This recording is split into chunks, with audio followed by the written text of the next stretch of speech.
So, MetaConnect was yesterday, and depending on where you get your news sources from, you either likely knew most of what was coming, or maybe a mix of knowing what was coming, maybe a mix of doing your own research and having certain expectations, or listening to some things and maybe having your hopes set a little too high.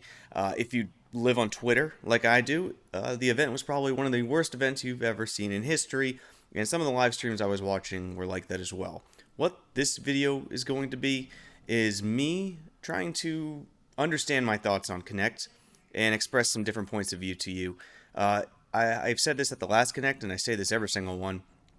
Big events like this in virtual reality both excite me and give me massive anxiety.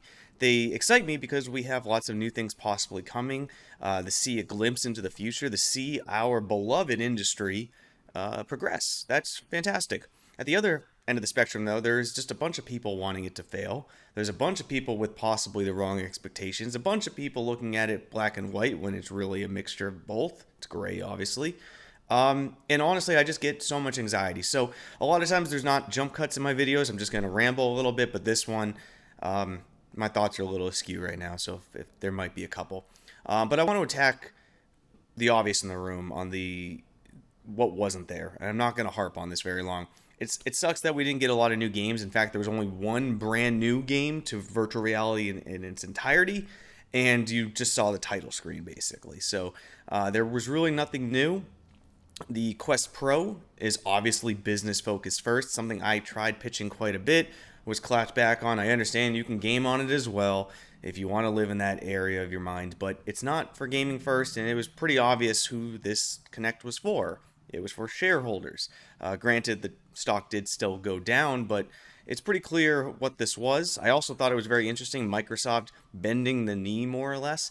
Microsoft is more or less understood that they've been outgamed, outplayed, and it's their own fault, and now they are bending the knee to Meta and joining forces. But putting that all aside, I think my overall summary, and where I would like your thoughts down in the comment, is it's a little bit of a sad state in the sense of Connect, Oculus Connect, or any of the Connects prior, were still more heavily gaming focused.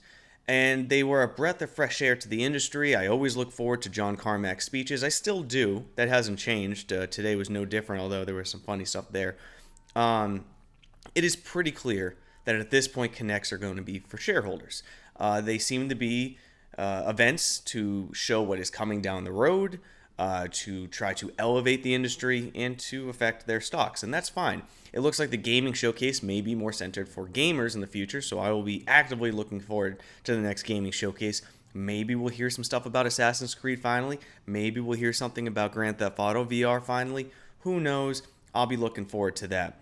But when I look at this Connect as a whole and I see a lot of people disappointed, I am more optimistic at the end of the day. When I look at the industry for VR, gaming is heavily focused on it. It has been since 2016. Gaming has been number one. And while that is probably the lowest hanging fruit, it is what I enjoy. It is what you enjoy. It's what a lot of us enjoy. And it will be my number one use case for virtual reality probably forever. Like, it's not going to change for me, right? But there are a lot of people that don't see virtual reality that way. They will never want to game. Now, I don't know what the age group of that is. I did watch that Supernatural feature they had at MetaConnect where the woman was speaking about getting the Quest for her kid and she fell in love with it. That's a real situation. That happens with a lot of people. But in reality, a lot of people never want to touch gaming, and having some type of device that you wear on your head that has other use cases is a pretty good selling point, so I can understand why they want to go this way.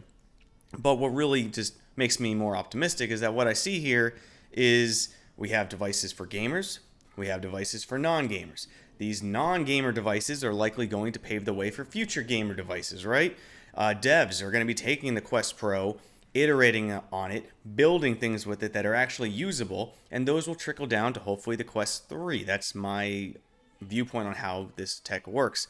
I think what I've noticed the most from virtual reality, and I'm going to do my best to not make this mistake. It's not a mistake. That's the wrong word. It's not a mistake. But remember the days, I'm going to age myself a little bit here, but I remember the day of going from like an Xbox, the original Xbox, to the Xbox 360. it was a monumental leap in my experience. Like, and not only that, but going from like PS2 to PS3 at the same time. Like, I remember being down in the basement, speakers as loud as they can, when I got the new system and just wanted to open it up and see what the hell was going on. I watched every cinematic. It was just it was an experience. And the generational leap between hardware and software was noticeable. I don't believe that's possible anymore with virtual reality in a way, from two fronts. One is the tech is going to incrementally get better. Like, these generational differences are getting smaller and smaller. But the biggest factor into all this, unfortunately, is people leaking information. And I'm not saying that's a bad thing. Like, I love the people leaking information. It gets me excited. But when you have years ahead of time, like, for example, the Quest Pro, we saw this a year ago, hinted. And since then, we've gotten little drips.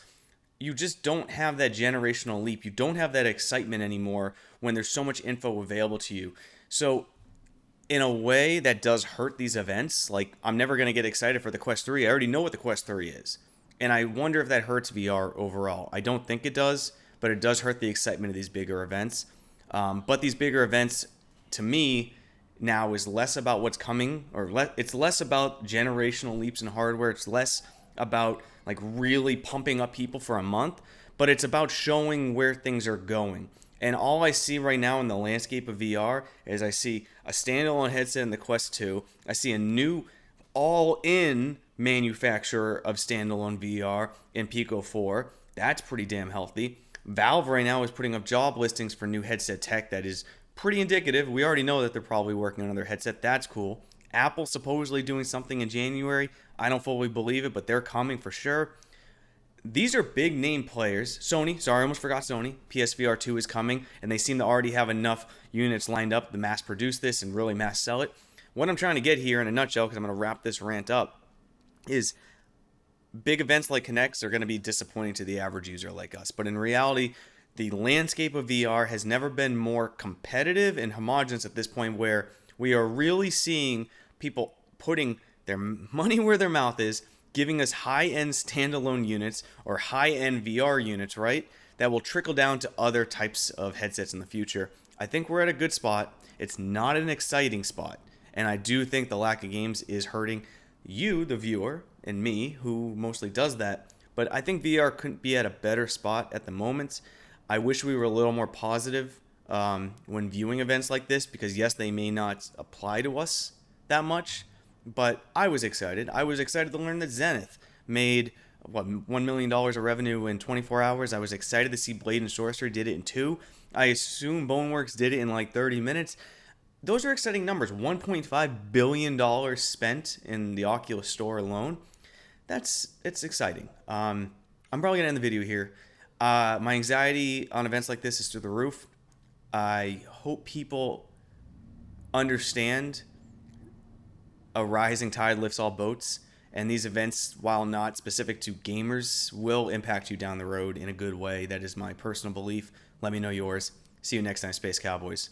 Peace.